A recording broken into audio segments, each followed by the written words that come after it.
Hello everyone and welcome back to Brimful of Books. My name is Mia and I have a problem because I have a really big problem with always starting stuff but then never actually finishing any of it. Like this lovely bullet journal here, for example. As you can see, I set up lots of really cute spreads for July and then ended up not using any of them.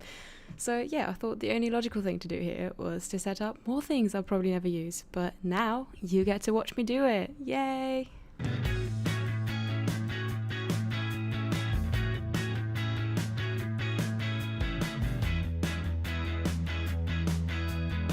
Yeah, sorry, I forgot to turn off the techno feature on my camera, so it's just having a little party now, but I feel like that's the spirit we need to get through this very chaotic video. So the journal I'm using here is from Compoko. I'll leave a link to them in the description because they have lots of really cute journals. So the first spread I'm setting up here is for all the books I have on my TBR card, so just the physical books I own and still really need to read. I won't read out all of them, but I wrote down 21. I decided to split it roughly into the genres, and then I didn't have enough space anymore, so all the non-fiction and some other ones are missing. But yeah, let's just pretend I only have 21 unread books that I own. Yeah, okay, thanks. I got the ideas for these layouts from lots and lots of YouTube videos and Pinterest, so none of this is super original, but it's still cute as heck, so we're going with it.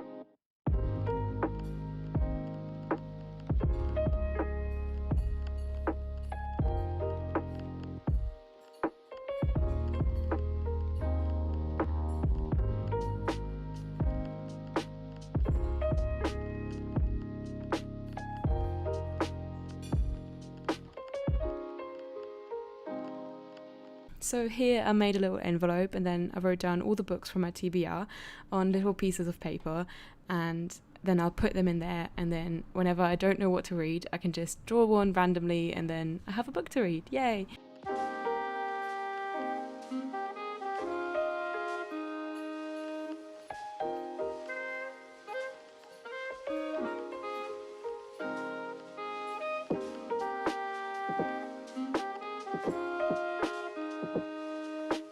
So for the next spread, I wanted to do a feminist books TBR, and I really need to read more of them. So I'm just going to put them all here just to keep track of which ones I've read and which one I still need to read, that kind of thing. But then I noticed that I only printed out cute autumnal pictures, and that doesn't really make sense for the spread for literally any other season of the year. So I decided not to add those. I could have printed out different pictures, but I couldn't be bothered because I was watching Gilmore Girls while filming this, and I just didn't want to get up and do that again. Yeah.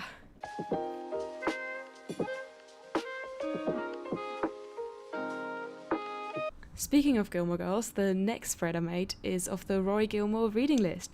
Now, if you're a fan of Gilmore Girls, you probably know about this, and if you're not a fan, then what are you doing with your life? Stop this video right now and go watch Gilmore Girls instead. I promise you it's amazing. So this is basically all the books that I mentioned in the show, although it's a little dumb because some of these were barely even mentioned and some of these were probably referencing the movies rather than the books, but still, I want to read as many of these as possible, and there was a Rory Gilmore readathon hosted by Ciara and Carolyn. Ooh, alliteration. I'll leave their channels down in the description, but sadly I was too busy to join that readathon, so I really hope that they'll do it again and I can read some more of these. So far I've only read 19 of them, and some of these I read like 10 years ago, so yeah, I really need to work on that.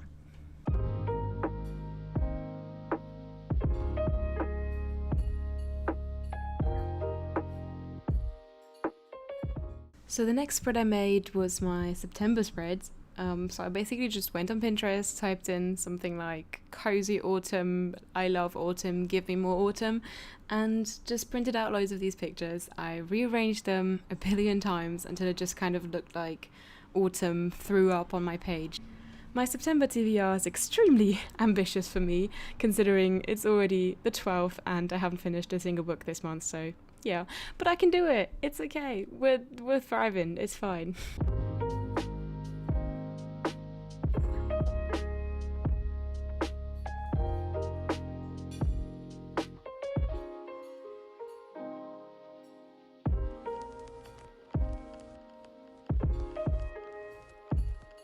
Then I decided to write down my thoughts on the books I read in August. So overall I read 4 books, and the first one I finished was A Beautifully Foolish Endeavour by Hank Green.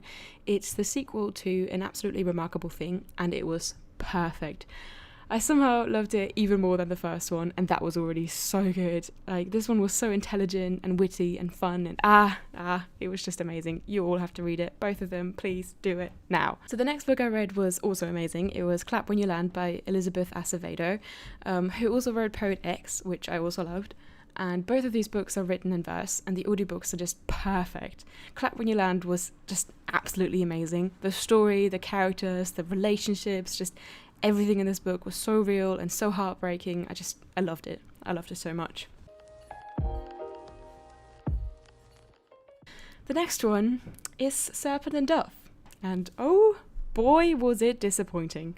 First of all, apparently I can't spell serpent and dove, so I had to put washi tape over it and write it again, but it's fine, it's fine. Everybody makes mistakes.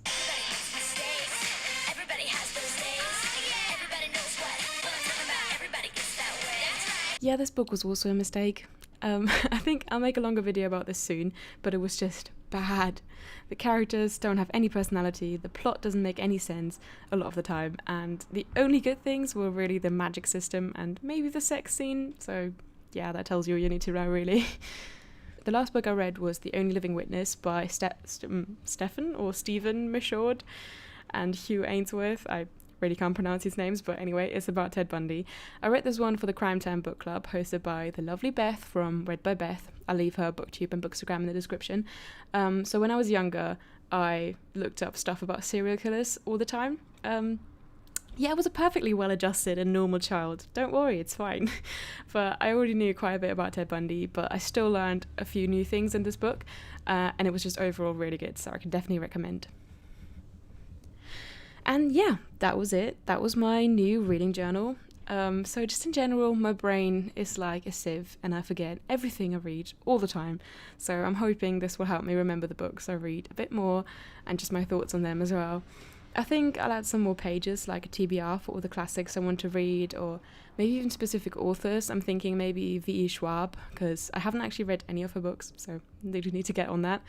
I think I'll also do a book of the month page at the end of every month. If you have any other ideas, let me know in the comments and I'll add those too. I really hope I actually use the journal this time. If I do, I'll let you know, and we'll probably talk about it in my September wrap-up. And if I don't use it, then I'll just never talk about it ever again and just live in shame for the rest of my life. So anyway, I hope you enjoyed the video. If you did, then leave a like and a comment to let me know. And while you're at it, you might as well subscribe if you want to see more of this chaotic book content from me. Also, make sure to check out the links that I leave in the description down below. I hope I won't forget to put them there, but yeah, we'll see. Subscribe to all the YouTubers that I mentioned. They're all brilliant and I love them all so much. And yeah, that was it. Thank you so much for watching. Goodbye.